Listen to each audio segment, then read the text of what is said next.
আসসালামু আলাইকুম ভিউয়ার্স। আমি আমার গাড়ি পেইন্ট করার জন্য এখন বাউন্ডারির ভিতরে ঢুকাচ্ছি। এখানে একটু সমস্যা আছে ঢুকাতে, কারণ জায়গাটা খুবই ছোটো। কারণ ওরা বাউন্ডারির ভিতরে গাড়ি পার্কিং করবে না, ওরা বাইরে পার্কিং করবে, এই জন্য জায়গাটা এত বড় রাখা নাই। তো এই গাড়িটা আমার পেইন্ট করার জন্য ভিতরে জরুরি, মানে লাজিম ঢুকাতে হবে আর কি। এই জন্য খুব সাবধানে ঢুকানো হচ্ছে, কারণ পিছনে একটা কারেন্টের বক্স আছে, ওই যে তাবুক লাগানো, এখানে কারেন্টের বক্স আছে, এই জন্য একটু সমস্যা হয়ে গেছে। সেম গেটের সামনে পড়ছে, তো এই জন্য খুবই সাবধানে আনতে হচ্ছে। এখানে আনতে গিয়ে কিছুটা গাড়িটা একটু ওয়ালের সাথে লাগিয়ে নিছি আর কি, এই যে লেগে গেছে। যাক, সমস্যা নেই, যেহেতু পেইন্ট করতেছি এখন লাগলেও সমস্যা নেই, এখন আমি ঠিক করে নেবো আর কি। তো এই খুবই সাবধানে ঢুকাচ্ছি আর কি।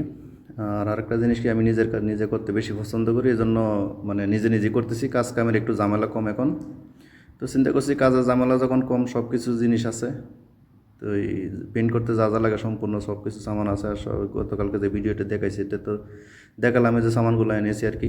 তো ইনশাল্লাহ আস্তে আস্তে করে নেবো আর কি। নিজের কাজ তো আস্তে আস্তে বারে করে নেবো, এখন কাজের একটু ঝামেলা কম, তাই আর কি।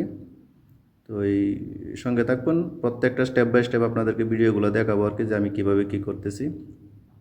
আর এই দেখাচ্ছি কোন জায়গায় লেগে গেছে, এই যে দেখুন, এই যে জায়গাটা একটু লেগে গেছে আর কি, লেগে দেবে গেছে আর কি। তো এই যে ওয়ালটা ভেঙে গেছে, তো সমস্যা নেই, যেহেতু এখন প্রিন্ট করতেছি, এগুলো ঠিক করে নেব, কোনো টেনশনের কাজ নেই। তো এই সঙ্গে থাকবেন। আল্লাহ হাফেজ।